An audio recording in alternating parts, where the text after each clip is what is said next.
Pieter, baie dankie. Kom kyk na hierdie mooi huis wat ons hier het. Regtig iets besonders. Stap maar neer. Dankie. Kyk hoe lekker ruim is dit hierso. Hallo Irma.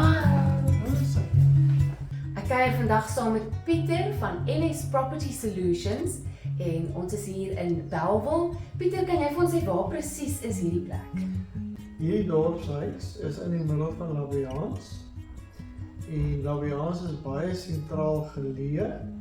Ons is naby aan die R300 wat deur beweeg. As jy stad toe wil ry, albei kante toe, dan kan jy die N1 aansluit en die N2. En dan natuurlik Labiance self.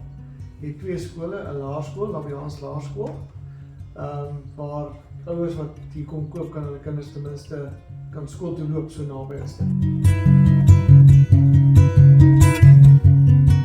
Pieter, kom ons praat gou oor wat hierdie huis alles bied.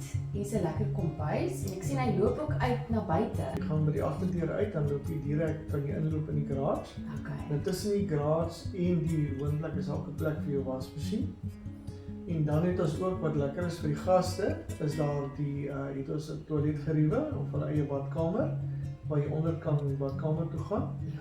Ja, en dan natuurlik as jy wil opgaan, dan gaan jy op in die trappe. En daar's 3 slaapkamers daarbo wat lekker wyd en spacious. Ja. En ja, die hoofslaapkamer het 'n ensuite. En 'n stort sien ek. Ja. En dan het ons ook die hoofbadkamer wat ook daarbo is met 'n bad. By hierdie dorpshuis is lekker groot en het lekker spasie. Ek wil amper sê as jy die boonste gedeelte van die duplex onderkonste, dan het jy eintlik 'n 3 slaapkamer huis. Dit is So waar, hy is lekker groot. En ja, hy is suursteen en dit is die een voordeel, daar's die onderhoud van buite nie.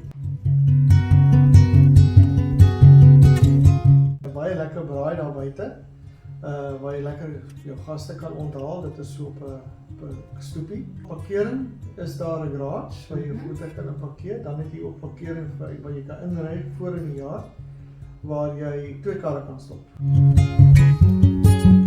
Pieter, ek sien hier's genoeg spasie as mens nou so 'n klein kantoortjie vir jouself wil inrig ook.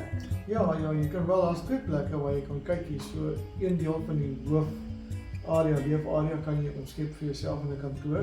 Ja, ander ding wat ook hier is natuurlik, hulle het nie enige levies wat jy